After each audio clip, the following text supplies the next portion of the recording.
Hello नमस्कार दोस्तों, bright classes के यूट्यूब चैनल पर आप सबका स्वागत है।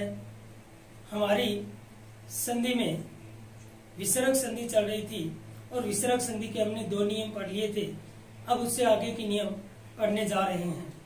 तो हमारा जो यहाँ 3 नंबर जो नियम है वो ये है कि ई और ऊ के बाद में विसर्ग, या हम कहें कि ई और ऊ किससे पहले हो, विसर्ग से पहले। यदि विसर्ग से पहले ई और ऊ हो और विसर्ग के बाद में कोई घोष वर्ण हो। अब घोष वर्ण कौन सा?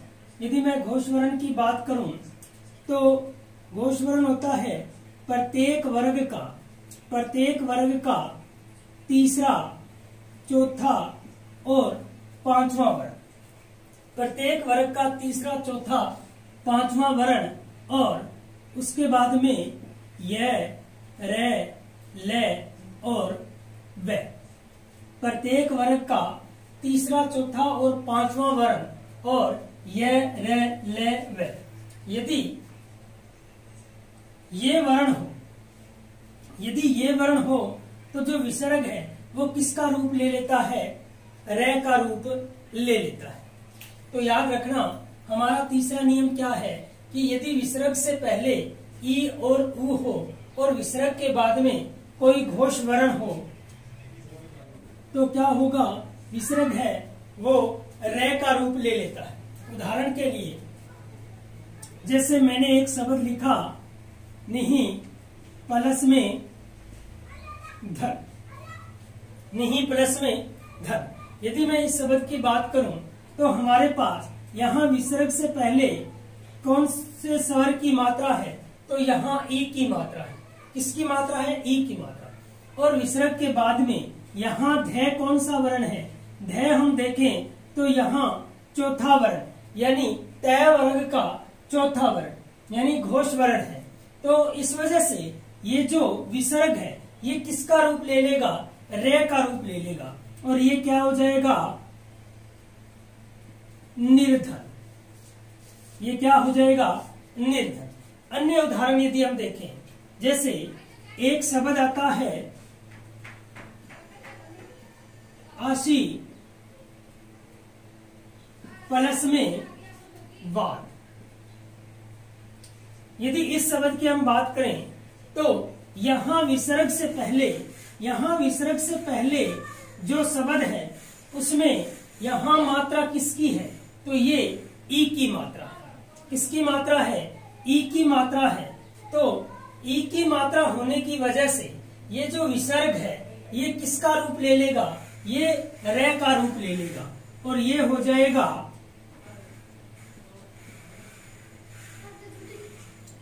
आशीर्वाद। तो ये शब्द क्या हो जाएगा? आशीर्वाद। और शब्द हम देखते हैं, जैसे एक शब्द मैंने लिखा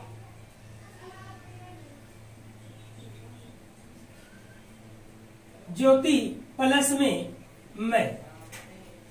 ज्योति प्लस में मैं। यदि इस शब्द की हम बात करें तो हमारे पास यहाँ क्या है? विसर्ग है और विसर्ग से पहले किसकी मात्रा है? ई स्वर की मात्रा है। किसकी मात्रा है? ई की मात्रा है। और विसर्ग के बाद में ये जो मैं है ये कौन सा वर्ण है? तो ये पै वर्ग का पांचवा वर्ण है। पै वर्ग का कौन सा वर्ण है? पांचवा वर्ण है। इसका मतलब ये घोष वर्ण है और घोष वर्ण की वजह से ये जो विसर्ग है ये किसका रूप ले लेगा? ये रे का रूप ले लेगा। तो ये क्या हो जाएगा? ज्योतिर्मय। तो ये शब्द हो जाएगा ज्योतिर्मय। और उदाहरण देखते हैं, यदि अन्य उदाहरण की हम बात करें तो जैसे एक शब्द है आयु प्लस में वेद। आयु प्लस में वेद। तो यहां हम देखें तो यहां क्या है? हमारे पास विसर्ग है और विसर्ग से पहले यहां किसकी मात्रा है? तो यहां ऊ की मात्रा है। किसकी मात्रा है? ऊ की मात्रा है। और विसर्ग के बाद में यहाँ जो व वर्ण है वो कौन सा वर्ण है? वो घोष वर्ण है। तो इस वजह से ये जो विसर्ग है ये किसका रूप ले लेगा, ये रे का रूप ले लेगा। तो ये क्या हो जाएगा, ये हो जाएगा आयुर्वेद। तो ये क्या हो जाएगा, आयुर्वेद। तो ये हमने ई और उ किससे पहले हो, विसर्ग से पहले। तो ये हमने देखा कि जब विसर्ग से पहले ई और उ हो और विसर्ग के बाद में यदि कोई घोष वर्ण हो तो उस वजह से ये जो विसर्ग है ये किसका रूप ले लेता है, रे का रूप ले लेता है, ये याद रखना। लेकिन एक बात विशेष तौर से याद रखना कि यदि विसर्ग से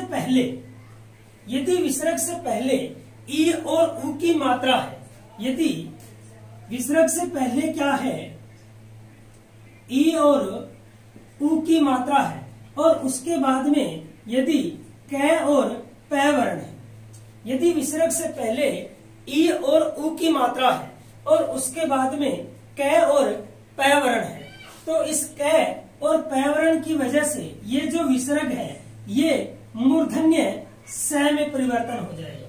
ये किस में परिवर्तन हो जाएगा, मूर्धन्य स में परिवर्तन हो जाएगा। जैसे उदाहरण के लिए मैंने एक शब्द लिखा आवी प्लस में कार, जैसे एक शब्द है आवी प्लस में कार। तो यहां हम देखें तो यहां विसर्ग से पहले क्या है, ई की मात्रा, किसकी मात्रा, ई की मात्रा। लेकिन यह विसर्ग के बाद में घोष वर्ण नहीं है, क घोष वर्ण नहीं है। क कौन सा वर्ण है, ए घोष वर्ण है।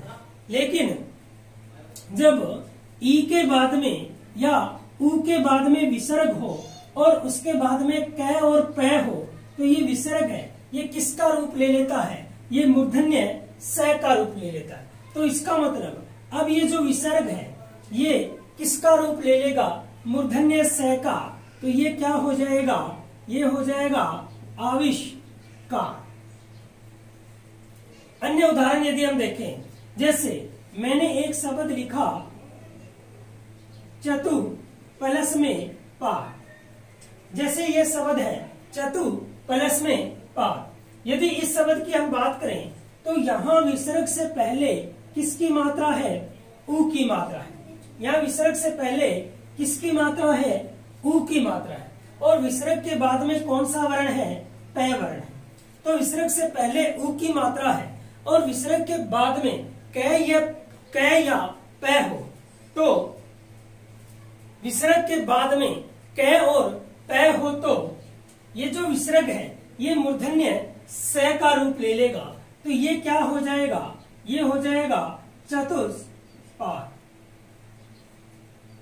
तो ये आप याद रखना। तो ये हमने 3 नंबर नियम पढ़ा कि जब विसर्ग से पहले ई और उ हो और विसर्ग के बाद में कोई घोष वर्ण हो तो जो विसर्ग है वो किसका रूप ले लेता है, वो रे का रूप ले लेता है। इसी तरह से यदि हम देखें कि यदि विसर्ग से पहले ई और उ हो और विसर्ग के बाद में यदि क और प हो तो ये जो विसर्ग है ये मूर्धन्य स का रूप ले लेता है। अब हम नियम 4 नंबर देखते हैं। तो 4 नंबर नियम में है कि यदि विसर्ग के बाद में च और श हो, यदि विसर्ग के बाद में च और स हो तो जो ये विसर्ग है ये किसका रूप ले लेता है, तो जो विसर्ग है वो किसका रूप ले लेता है, ये जो विसर्ग है ये तालव्य स का रूप ले लेता है। याद रखना, जब विसर्ग के बाद में यदि च और स वर्ण है तो ये जो विसर्ग है ये तालव्य स का रूप ले लेता है। लेकिन यदि विसर्ग के बाद में त और स है, यदि विसर्ग के बाद में त और स है तो ये जो विसर्ग है ये दंत्य स का रूप ले लेता है। किसका रूप ले लेता है, दंत्य स का रूप ले लेता है। दोबारा देखना इस नियम को। 4 नंबर नियम में मैंने क्या बताया है कि यदि विसर्ग के बाद में च और स हो, कौन से वर्ण हो, च और स हो, तो च और स की वजह से ये जो विसर्ग है ये किसका रूप ले लेता है, ये तालव्य स का रूप ले लेता है। और यदि विसर्ग के बाद में त और स हो, यदि विसर्ग के बाद में तय और सह हो, तो ये जो विसर्ग है ये किसका रूप ले लेता है? ये दंत्य सह का रूप ले लेता है। जैसे हम इनसे संबंधित कुछ उदाहरण करते हैं। जैसे एक उदाहरण लिखा मैंने, पुनः प्लस में च। इसका हम संधि देखें तो यहाँ विसर्ग है, यहाँ क्या है? विसर्ग है, और विसर्ग के बाद में क्या है? च वर्ण है। तो इस च वर्ण की वजह से ये जो विसर्ग है ये किसका रूप ले लेगा? ये तालव्य स का रूप ले लेगा। तो ये क्या हो जाएगा? ये हो जाएगा पुनश्च। यदि हम और उदाहरण देखें तो जैसे एक उदाहरण है, तपह प्लस में चर्या, तपह प्लस में चर्या। यदि इस शब्द की हम बात करें तो हमारे पास यहाँ पे क्या है? विसर्ग है, और विसर्ग के बाद में यहाँ कौन सा वर्ण है? यहाँ च वर्ण है। तो इस च वर्ण की वजह से ये जो विसर्ग है ये किसका रूप ले लेगा? ये तालव्य स का रूप ले लेगा। तो ये क्या हो जाएगा? तपश्चर्या। तो ये क्या हो जाएगा? ये हो जाएगा तपश्चर्या। तो याद रखना कि जब विसर्ग के बाद में च और स हो तो च और स की वजह से ये जो विसर्ग है ये किसका रूप ले लेता है? तालव्य स का रूप ले लेता है। यदि विसर्ग के बाद में तय और स हो तो विसर्ग किसका रूप ले लेता है? स का। इसका यदि हम उदाहरण देखें,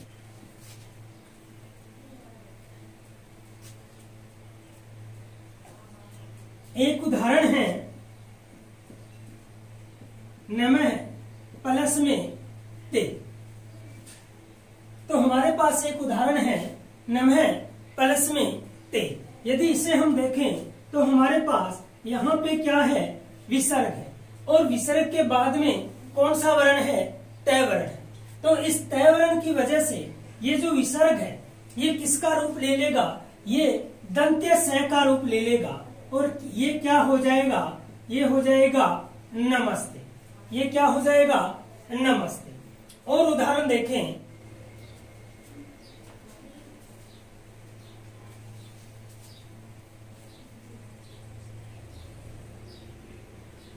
मनः प्लस में ताप। तो हमने एक उदाहरण लिखा मनः प्लस में ताप। तो हम देखें तो हमारे पास यहाँ पे क्या है? विसर्ग है, और विसर्ग के बाद में कौन सा वर्ण है? तय है। तो इस तय की वजह से ये जो विसर्ग है ये किसका रूप ले लेगा? दंत्य स का रूप ले लेगा, और ये क्या हो जाएगा? ये हो जाएगा मनस्ताप। ये क्या हो जाएगा? मनस्ताप। यदि हम इसका और अन्य उदाहरण देखें, जैसे एक उदाहरण है पुरः प्लस में सर, पुरः प्लस में सर। यदि इसमें हम देखें तो हमारे पास यहाँ पे क्या है? विसर्ग है, और विसर्ग के बाद में हमारे पास यहाँ क्या आ गया? स वर्ण आ गया। तो जब यहाँ स वर्ण आ गया तो इस स वर्ण की वजह से ये जो विसर्ग है ये किसका रूप ले लेगा? ये दंत्य स का रूप ले लेगा, और ये क्या बन जाएगा? पुरस्सर। तो इस तरह से हमने विसर्ग संधि के नियम पढ़े और विसर्ग संधि से संबंधित उदाहरण किए। तो आशा करता हूं ये विसर्ग संधि आप सबको समझ में आई होगी। धन्यवाद।